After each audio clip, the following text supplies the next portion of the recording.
ये देखिए MBA के सेकेंड सेम का फाइनेंशियल मैनेजमेंट का प्रॉब्लम है ये, most repeated and most important problem है ये, और बहुत ज़्यादा सिंपल है ये, सिंपल एंड इजी प्रॉब्लम है, ठीक है। ये भी इसमें क्या है, लिवरेज का प्रॉब्लम है ये, ठीक है। मैं स्टार्ट कर रही हूँ। From the following information calculate the degree of operating leverage, degree of financial leverage and combined leverage, ठीक है। पर्टिकुलर्स एक्स वाई जेड, ठीक है। अभी एग्जाम में एक्स वाई पूछ सकता है, जेड भी पूछ सकता है, उसके और एक्स्ट्रा भी कुछ भी एंट्री ऐड कर सकता है उन्हें, ठीक है। तो अब या मतलब यानी कि 2 एंट्रीज पूछ सकता है, यानी तो 4 एंट्रीज या 3 एंट्रीज जितने चाहे उतना पूछ सकता, ठीक है। आउटपुट इन units, fix cost, variable cost per unit, interest, selling price per unit. अब सोल्यूशन में आ जाएंगे अपन। सोल्यूशन में क्या है बोले तो competition of operating financial and combined leverages, ठीक है। उसके बाद या पर्टिकुलर्स, ये प्रोफार्मा है जो कि आपको याद करना पड़ता, बस जस्ट ये याद कर लिए तो आपको ये ऑटोमेटिक आ जाता, ठीक है। तो इसमें पर्टिकुलर्स, फिर एक्स वाई जेड, क्यों एक्स वाई जेड यहाँ से लिए, एक्स वाई जेड है बोल के एक्स वाई जेड ले लिया अपन, ठीक है। अब ये सेल्स वॉइस प्रोफार्मा है, स्टेप बाय स्टेप आप याद कर लिए तो ये इजीली ये कर ले सकते हैं, ठीक है।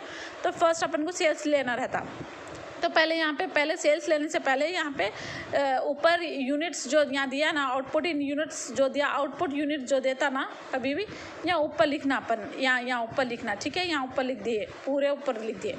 उसके बाद सेल्स, अब सेल्स का 90 लाख कैसा आया, 90 लाख तो यहाँ पे है ही नहीं, तो कैसा आया, कैसा है मतलब मैं वर्किंग नोट लिखी इसका 30 lakh into 3.00 equals to 90 lakh. अब ये 30 लाख कहाँ से है, यहाँ से आउटपुट से लिया अपन, into selling price per unit कितना है 3.00, सेलिंग यहाँ इसको इंटू करें तो आपको ये अमाउंट आया, ठीक है। मतलब आउटपुट इन यूनिट्स के अमाउंट से सेलिंग प्राइस के यूनिट को इंटू करें तो आपको ये 90 लाख आ गया। देखिए हम यहाँ वर्किंग नोट में मैं पूरा लिखी, यहाँ पे देख लिए 30 lakh into 3.00 equals to 90 lakh आ गए।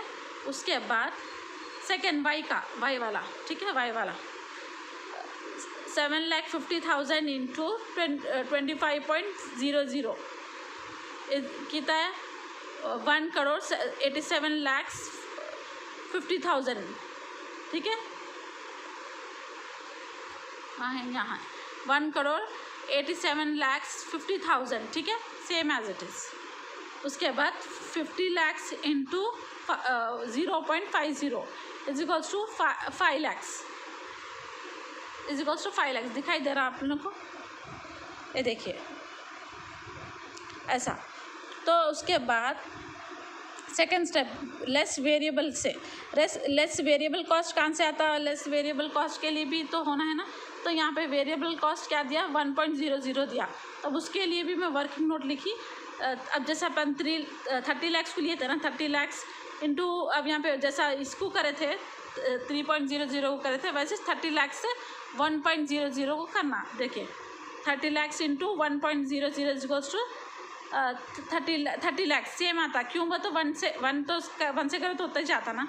तो अब देखिए अब सेकेंड वाला 30 लाख आ गया, same as it is 30 lakh आ गया। उसके बाद 7,50,000 इंटू 7.50, ठीक है। 7,50,000 इंटू 7.50, ठीक है, 7.50, 7,50,000 इंटू 7.50 करें तो आपको कितना अमाउंट आता 56,25,000, ठीक है। अब इसमें जेड में आ जाइए, जेड में आके बाद 50 लाख इंटू 0.10 कितना आता 5 लाख आता, ठीक है। 50 लाख इंटू 0.10 तो कितना आता 5 लाख, तो 5 लाख वो आ गए, ठीक है। ऐसा आप देखो कुछ भी नहीं है, सिंपल है। पहले आप ये अमाउंट से ये अमाउंट को इंटू करें तो ये अमाउंट आ जाता, फिर सेकंड ये अमाउंट से ये अमाउंट को इंटू करें तो ये नीचे वाला अमाउंट आ जाता। इसको पूरों को वैसे ही करना है, सेम, ज़्यादा डिफरेंस कुछ भी नहीं है। मतलब आउटपुट के अमाउंट से फर्स्ट अपन को सेलिंग प्राइस के अमाउंट को इंटू करना है, पूरों में ये अमाउंट्स आ जाते। फिर आउटपुट के अमाउंट से अपन को ये आउटपुट्स जो है ना उसके अमाउंट से आप वेरिएबल कॉस्ट के अमाउंट्स को इंटू करें तो ये नीचे वाले अमाउंट्स आ जाते, ठीक है। उसके बाद दोनों को माइनस करें तो कंट्रीब्यूशन बोल के आता है, ये प्रोफार्मा के हिसाब से कंट्रीब्यूशन, ठीक है। ये अमाउंट्स आ जाते हैं। फिर ये अमाउंट्स आगे बाद क्या करना, माइनस लेस जहाँ भी रहता है माइनस करना रहता है, लेस फिक्स कॉस्ट। तो अब यहाँ पे ये अमाउंट्स आ गया बाद क्या करना बोले तो ये फिक्स कॉस्ट के अमाउंट्स लिख देना। कहाँ से लिखना है, यहाँ पे फिक्स कॉस्ट के same as it is amounts यहाँ पे सेम एज इट इज़ लिख देना। 35 लाख देखो, 35 लाख, 70 लाख 70 लाख, 7,50,000 7,50,000, ठीक है। सेम एज इट इज़ करके फिर दोनों को माइनस करो तो ये अमाउंट्स आ जाते। फिर ये EBIT बन जाता। फिर EBIT बनने के बाद फिर ये इंटरेस्ट से माइनस करना। इंटरेस्ट कहाँ है, यहाँ है देखिए, 2,50,000 2,50,000, 4 लाख नील, कुछ भी नहीं है तो नील लिख देना अपन, ठीक है, मतलब ब्लैंक लिख देना सर, डैश डाल देना। तो उसके बाद दोनों को माइनस करो, ये EBT बन जाता है, ये इसका EBT बन गया था, ठीक है। फिर दोनों को माइनस करो, EBT बनता, इसको माइनस करो तो सेम अमाउंट आता, तो ये EBT हो गया। ये टोटल यहाँ तक ख़त्म हो गया आपका, ठीक है। उसके बाद यहाँ पे ऑपरेटिंग लीवरेज में फॉर्मूला है इसका, कंट्रीब्यूशन डिवाइडेड बाय EBIT। तो मतलब आप जब कंट्रीब्यूशन बताओ, ये अब जैसा ये 60 लाख है, 60 लाख डिवाइडेड बाई EBIT बोल रहा है, तो EBIT बताओ 25 लाख, 60 लाख डिवाइडेड बाई 25 लाख करे तो 2.4 आता। फिर उसके बाद 1,31,25,000 डिवाइडेड बाई कितना है EBIT 61,25,000, तो 2.14 आता, ठीक है। उसके बाद contribution 5 lakh divided by EBIT 7,50,000 करे तो 1.6 आता। आप करके देखिए, वैसे ही यहाँ पे EBIT डिवाइडेड बाई EBT करे तो ये आता। तो EBIT क्या है, 25 लाख डिवाइडेड बाई 22,50,000, ठीक है, करे तो 1.11 आता।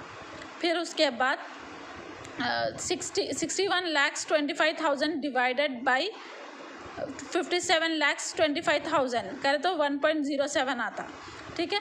उसके बाद EBIT 12,50,000 डिवाइडेड बाई 12,50,000 करे तो दोनों को डिवाइड करे तो 1 आता, ठीक है। फिर आप कंट्रीब्यूशन डिवाइडेड बाई EBT से कंट्रीब्यूशन डिवाइड करना। 60 लाख डिवाइडेड बाई 22,50,000 करे तो 2.67 आता। फिर उसके बाद कंट्रीब्यूशन 1,31,25,000 डिवाइडेड बाई 57,25,000 करे तो 2.26 आता, ठीक है। फिर उसके बाद 20 लाख डिवाइडेड बाई 12,50,000 करे तो 1.6 आता, ठीक है। हो गया प्रॉब्लम ये।